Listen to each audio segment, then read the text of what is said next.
Nigerians remember with nostalgia filing out on Saturday, June 12, 1993, to cast their votes for the president of their choice. They didn't have a long list of candidates to choose from, since the military government then had narrowed the choice to just two: Moshood Kashimawo Abiola of the Social Democratic Party SDP and Bashir Tofa of the National Republican Convention NRC through the two-party system.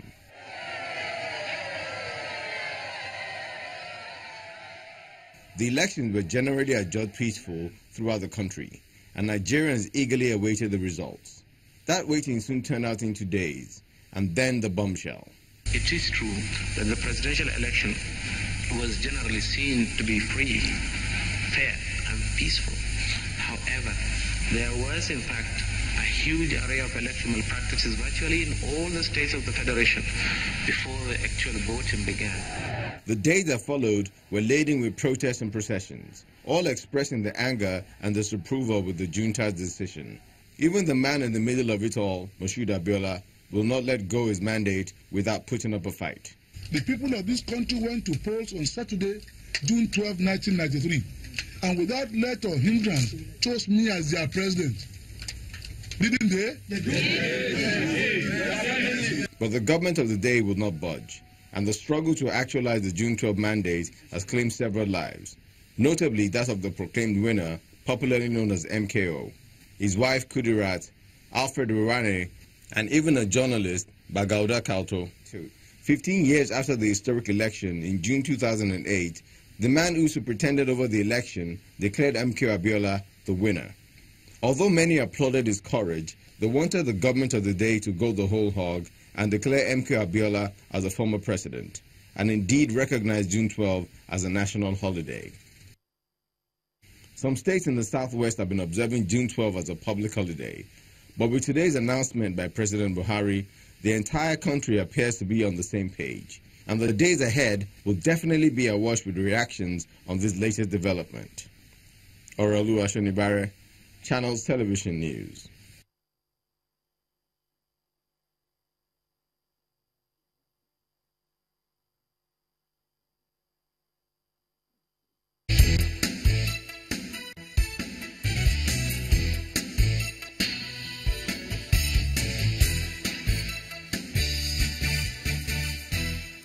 Welcome back to Sunrise Daily. Now, how do we internalize and actualize the ideals of June 12, the ideals of democracy? Because for a lot of people, June 12 was the symbol. It was the key when you talk about how our democracy was at the time. It was all-inclusive. We had everyone who keyed in. The processes at the time were widely acceptable.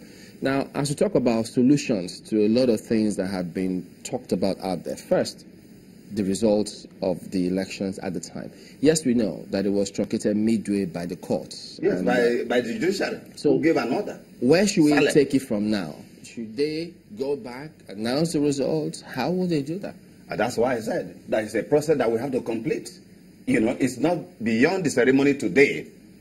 I believe strongly that the process of formally announcing those results should be commenced. But the electoral body at that time has been abrogated. No, I mean, it's a continuum. You know, INEC is still INEC. I mean, the results in Cross River when I was there, the results are still there. I have some of those results in my personal file, you know. So that is not a problem. We'll go back, and once, as they have also given, once INEC gets that process, we'll look at that. You know, for me, as one who has suffered, and so many Nigerians, we want to, don't forget, that 14 states had been officially announced. The other remaining states should be formally now announced. But it's significant because as we are looking forward, going forward, that the process, because they went for direct primary, what we call under option A4, it was possible for Abiola to emerge. Today, under Section 87 of the Electoral Act, you have a provision for direct primary and indirect primary, which we call delegate system. The political class today, they have opted for delegate. Now, the consequence of that is that who becomes a candidate is first and foremost a decision to be made by those who have influence and money first.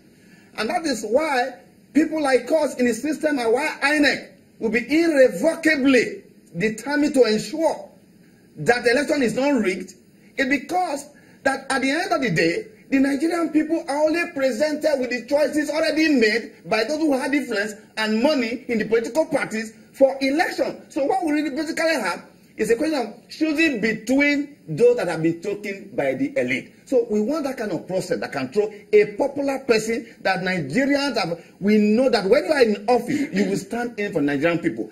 And by doing so, we should adopt the system we have in the US. All the political parties will do all their primary in a particular day, so that once everybody has done a primary, you have no opportunity of running from one party to another party. Whatever party you are, you have to make it work. But I'm worried for one development here, because when we talk about June 12, don't forget that we had only 2 political parties.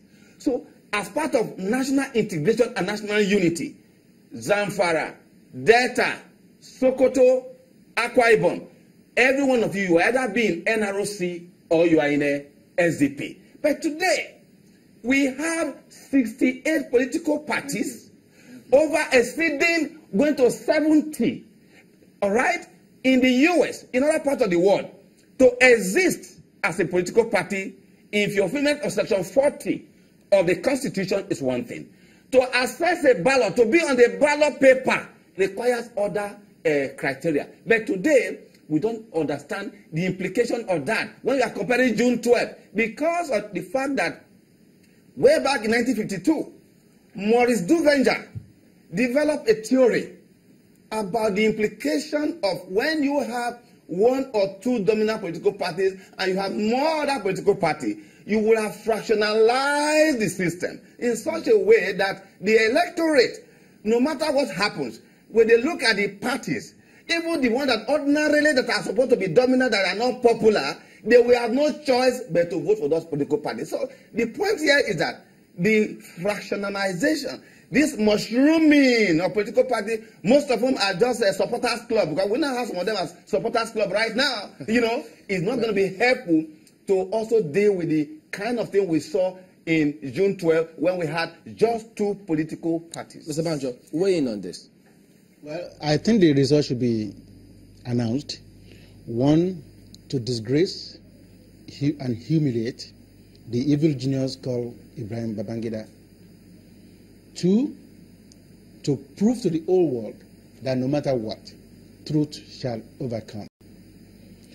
3, to really show to them that Nigerians are smart, intelligent, they know the right thing to do. They are not as tribalistic as our leaders really want them to be, because North, South, East, West voted for Abiola. Absolutely. Okay, that announcing the result will expose that. But President Buhari must really honor his friend, Chief Gani Fawayimi, by allowing free and fair elections. The way he's doing it, I think he really wants to impose himself, and I'll tell you why. President Buhari left Abuja, went to Kano, released 500 prisoners. He went to Abia, released nobody, came to Lagos, released nobody. Who would those 500 people vote for and their family? Hold on, 1 second. The other thing is this. President Buhari is sitting in Aso Rock, or was sitting there, when they showed youth underage being registered. He uttered no word. Are we going to expunge all this? No, but an investigation was done on that, and the INEC said it's not true. Yes. INEC did an investigation, and they said it wasn't true. It wasn't for him to comment. It wasn't for the president to comment on INEC. So we'll take the blame back to the floor. INEC. They said we didn't see anything. If anybody saw anything, come to us. We'll come to you, Mike, on that. But when you say disgraced General IBB, but people will talk about the system, yes. The FRC, the judiciary, who will say truncated in midway. But look, should that really be our focus, or should we then say, okay, look, bygones, bygones, moving forward now? But tell us, you've seen the democratic system abroad in the US. You participated in all of this. Yes. What kind of lessons? What should we, in order to perhaps further underscore the importance of this day in the history of this country, what kind of lessons, what should we actually do, given the way our system is, to change it for the better?